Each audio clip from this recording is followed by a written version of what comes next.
started. They're going to start with their big rows. We're going to probably move this along really quick because it is cold. I love Leander. I'm Annette Sponseller, and I'm running for Leander City Council Place 4. And I want to start with this. I'm not running because I want a title. I'm running because I love this city, and I'm genuinely like the people who live here. I love Leander the way you do, as a place where neighbors still wave, where families put down roots, and where community still matters. But we all feel it. Leander's grown fast, and growth brings pressure, more traffic, higher costs, and big decisions that affect every household. What I hear from residents over and over is simple. Don't make decisions about us without us. That's why I'm running, because you deserve a city council member who's accessible, someone you can call, someone who will call you back, and someone who doesn't disappear when things get complicated. And I'm ready on day one. I've served on the Planning and Zoning Commission, the Charter Review Committee, and the Ethics Commission. I've helped shape Leander's comprehensive plan and served as an appointed city council member. I've been in the rooms where decisions are made, and I know how to turn discussion into real outcomes. But here's what matters most to me. Leadership isn't about being in charge. Leadership is about being present, following up, doing the work over and over again until residents get answers and results. So if you want steady leadership, honest communication, and someone who will fight for this community with both heart and experience, I'd be honored to earn your vote. I'm Annette Sponseller. I'd love your support for City Council Place 4. Thank you. First question, if Leander had a budget big enough to do anything you wanted, what would be your top priority? Honestly, if Leander had the budget to do anything we wanted, I'd put it into water without hesitation. Without water, nothing else works. No homes, no businesses, no growth, no future. Right now, families are paying attention. People are asking real questions, like, are we going to be stuck with 1 day a week watering? Are we prepared for drought? Is our city planning ahead, or are we just hoping everything works out? With unlimited funding, I would do 3 things immediately. First, I would secure an additional water source, so Leander isn't vulnerable or forced into crisis decisions later. Second, I would expand and upgrade our infrastructure, including continued investment in our water treatment plant, growth to our regional partnerships, so we can meet demand as we grow safely and responsibly. And third, I'd invest in smart, cost-saving upgrades, replacing outdated fixtures and offering rebates for water-efficient improvements, because protecting our water supply shouldn't feel like punishment. It should mean saving water and saving money. Water isn't just a utility. Water is public safety. It's economic security. It's the foundation for everything. If we want Leander to stay strong, competitive, and independent, we have to protect our water now, not later. Cities that plan ahead win. Cities that don't pay the price later. And I choose to protect Leander's future. What will you do about expanding the business tax base for Leander? All we see are apartments, while Cedar Park is building a convention center and attracting many restaurants and businesses. Let me be honest, this one hits close to home for me. I know a lot of local business owners in Leander. I've watched people take a risk, sign a lease, invest their savings, and bet on this city, and then get stuck in delays, paperwork, and months of waiting. And here's the part that makes me angry. Sometimes they don't survive the waiting, not because their business wasn't good, because the process was too slow, too confusing, and too expensive. That's not just how it goes. That's a failure of leadership. Leander absolutely needs to grow our business tax base.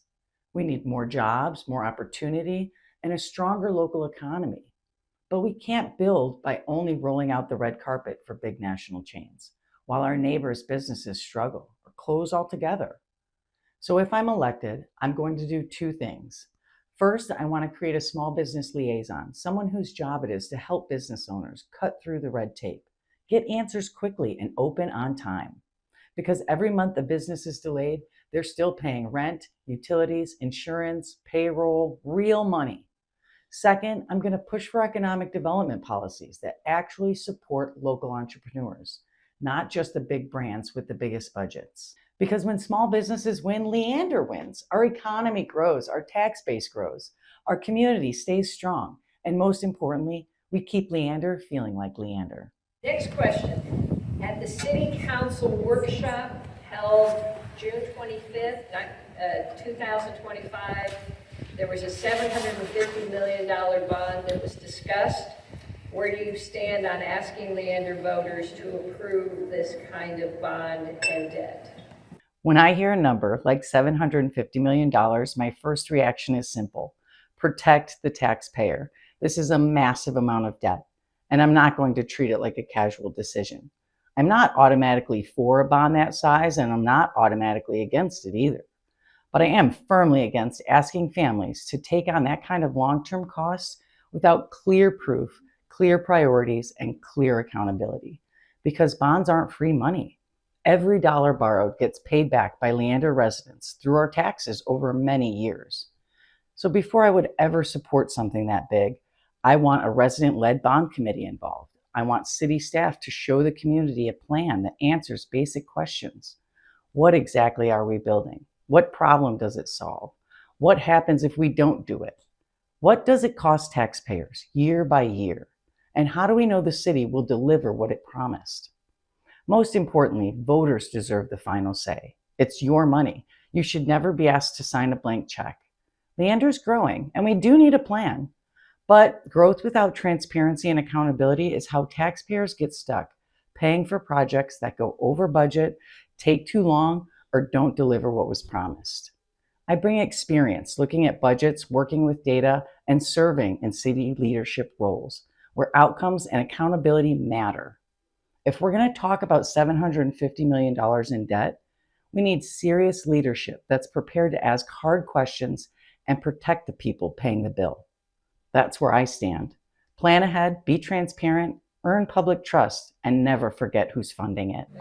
Okay, emergency management requires more than just a plan on a shelf. It requires funding and regular testing. What is your strategy for partnering with Williamson and Travis counties to secure more disaster resilient grants? How will you improve our local community for the emergency response teams to empower Leander citizens during the first 48 hours of a natural or man-made crisis? This question matters to me because I've actually seen what a disaster actually does to a community. Disasters aren't just emotional. They're enormously expensive, and the truth is very few cities, especially a growing city like Leander, can absorb the financial burden of a major disaster on our own. If we don't plan ahead and fight for outside funding, we end up paying for recovery and local dollars that were supposed to go to roads, water, parks, and public safety. That's why partnering with Williamson and Travis counties matter. My strategy is to build strong working relationships now, before a crisis hits. So Leander's positioned to secure disaster resilience grants that improve communication, coordination, equipment, and preparedness. This is not theoretical for me. I was there on day one after Sandy Creek. I saw the chaos, the destruction, and I saw how vulnerable people were, especially our ETJ neighbors, who didn't have the same level of support or infrastructure. In those first hours, people didn't know where to go, who to trust, or what help was coming. That's when leadership matters most. But I also saw something powerful. I saw the best of Leander. Neighbors showing up with food, water, clothing, diapers, whatever they could bring.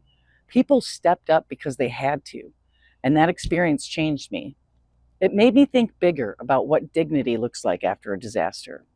That's why I developed a business plan with Goodwill of Central Texas to create a voucher system so disaster survivors can shop for what they actually need, with respect and dignity, not desperation. In 2026, that project is moving forward in partnership with ADRN, and it's going to make a real difference. For those first 48 hours, empowered citizens save lives. But the city has to do its part: better preparation, stronger response teams, clearer communication, and real regional coordination. My goal is simple. Leander shouldn't just survive disasters. We should be ready for them. In today's world, DEI initiatives have been asked to be removed from the schools, from businesses. For a while, we saw that as part of all of our initiatives. And so there's several questions here about DEI initiatives, about LGBTQ community, what we're doing to support it. I think the question that talked about we are a diverse community maybe we talk about how do we support some of the communities that are different than us, if anybody would like to address that, particularly as initiatives have been moving. When I hear this question, my first reaction is simple. City Council doesn't get to pick and choose which residents matter and which don't. My job, if elected, is to represent all of Leander. Every neighborhood, every family, every small business owner, every student, every senior, period. This is not about buzzwords or politics to me. It's about something basic. Do people feel safe here, respected here? Do they feel like they belong here? Because when any group feels pushed aside or unwelcome, it doesn't just hurt them, it weakens the entire city. Trust breaks down, communication breaks down, and Leander is stronger than that. We don't have to agree with everyone to treat them fairly. You don't have to share the same background to listen and take someone seriously. That's what being a good neighbor looks like. So the way we support residents who may be different from us is simple. Lead with respect, keep things fair, and make sure every person knows their local government works for them. That's not politics. That's the responsibility. And that's the Leander I'm fighting for. Ask one that I know that this community cares about a great deal, and that's this golf course that surrounds us. For a while when we first moved here, it wasn't creating the value and the investment that it does today. But if we could just get your insight as to how you view the golf course, what your vision of it is, we'd appreciate that, because many of us moved to this community because of the golf course. I see the Crystal Falls Golf Course as what it truly is, a city asset and a long-term investment, not a liability. When we invest in it responsibly, it pays us back in revenue, quality of life, and pride in our community. We've already started reinvesting, and I want to see that continue, especially as revenues increase. It now makes money for the city, and we should treat it like the valuable resource it is.